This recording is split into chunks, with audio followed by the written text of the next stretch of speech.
कल जहाँ तक समझाया था उसके आगे का अंश समझिए कि कई पश्चाताप से, ग्लानि से संयुक्त होकर स्वयं को धिक्कारती हुई कहती हैं कि हे पुत्र राम, मेरा एकमात्र पुत्र भरत आज मुझसे इस प्रकार उठा हुआ है क्योंकि मैंने कृत्य ही ऐसा किया है और उस कुकृत्य के कारण मुझे जिस भी दंड के योग्य समझा जाए वो मेरे लिए कम होगा, क्योंकि इस कृत्य के लिए कोई भी दंड जो है वो कम ही है। हाँ, दंड कौन, क्या उसे डरूंगी अब भी। इसी संदर्भ में कई कहती हैं कि मेरे इस कुकृत्य के लिए कोई भी दंड मुझे क्यों ना दिया जाए, क्या मैं उस दंड से भयभीत होंगी? अर्थात मेरा विचार कुछ दयापूर्ण हो तब भी। यदि मेरे प्रति घृणा के स्थान पर दया का विचार रखा जाएगा तो शायद मैं व्यथित हो सकती हूँ। हा दया, हंत वह घृणा, हा वह करुणा। क्योंकि जो कुकृत्य मैंने किया है उसके लिए मुझसे घृणा की जानी चाहिए, लेकिन यदि मुझ पर दया कर मुझसे घृणा के स्थान पर मेरे प्रति करुणा की जाती है तो वो करुणा मुझे घृणा से भी कहीं अधिक दुखी करने वाली होगी। वैतरणी सी है आज जाह्नवी वर्णा, कभी मैं रघुकुल की रानी, स्वर्गलोक में प्रवाहित होने वाली पवित्र जाह्नवी अर्थात गंगा की भांति थी, किंतु आज मैंने अपने इसे कुकृत्य से स्वयं को नरक में प्रवाहित होने वाली वैतरणी नदी के रूप में परिवर्तित कर लिया है। सह सकती हूँ चिर नरक सुनी सुविचारी। यहाँ पर जितने भी श्रेष्ठ विचारक उपस्थित हैं वो कान खोलकर मेरी बात सुन लें कि यदि मुझे दंड स्वरूप हमेशा के लिए नरक का भागी बनाया जाए तो वो मुझे मंजूर है, मुझे स्वीकार है, पर मुझे स्वर्ग की दया दंड से भारी।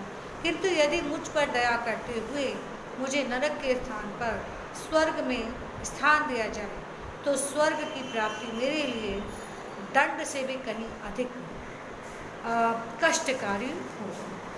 लेकर अपना यह कुलिश कठोर कलेजा मैंने इसके लिए ही तुम्हें वन भेजा।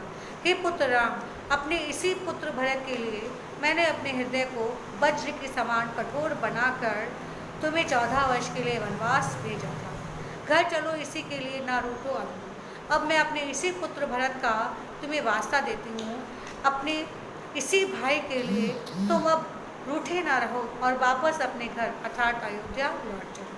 कुछ और कहूँ तो उसे सुनेंगे सब लोग। इसके अतिरिक्त यदि मैं कुछ और कहना भी चाहूँगी तो यहाँ उपस्थित जन जो है वो उसे भला और क्यों सुनेंगे। मुझको यह प्यारा और इसे तुम प्यारी, ऐसा नहीं। मुझे अपना यह पुत्र भरत जो है वो अत्यंत प्रिय है, लेकिन मेरे पुत्र को तुम जो हो अत्यंत प्यारे हो। मेरे दुगने प्रिय रहो ना, मुझसे न्यारे। इस प्रकार तुम मेरे लिए दुगने रूप से प्रिय हो गए हो, तो हे दुगने रूप से प्रिय पुत्र राम, अब मुझसे इस प्रकार अलग ना रहो। मैं इसे ना जानूं किंतु जानते हो तुम। मैंने अवश्य ही अपने पुत्र भरत को नहीं जाना, लेकिन तुम तो अपने भ्राता भरत को भली भांति जानते हो, अपने से पहले इसे मानते हो। तो यही कारण है कि तुमने पुत्र भरत को सदैव अपने से भी पहले माना है।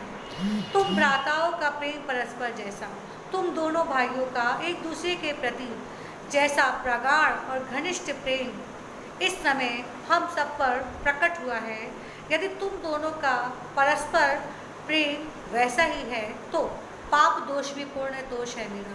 तो तुम्हें 14 वर्ष के लिए वन भेजकर मैंने जो पाप किया है उस पाप का जो दोष है वो भी मेरे लिए पुण्य के संतोष के ही बराबर होगा।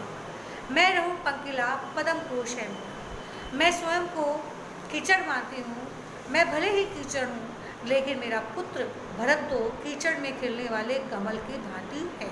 अर्थात दुष्कर्म मैंने किया है, कुकृत्य मैंने किया है, मेरे पुत्र भरत का इसमें किंचित मात्र भी कोई दोष नहीं।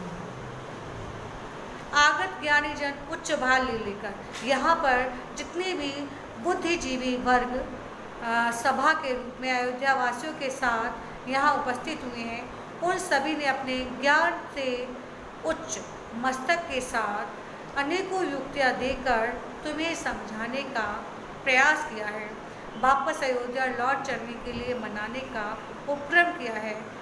मेरी तो एक अधीर हृदय है बेटा, लेकिन मेरे पास तो कोई भी युक्ति नहीं है, ना मैं उतनी बुद्धिजीवी ही हूँ।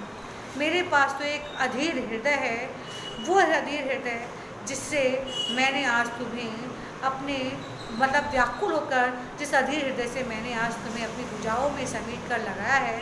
तो हे पुत्र राम, मैं तुम्हें अपने इसी अधीर हृदय का वास्ता देती हूँ कि वापस अपने घर अर्थात अयोध्या लौट जाओ।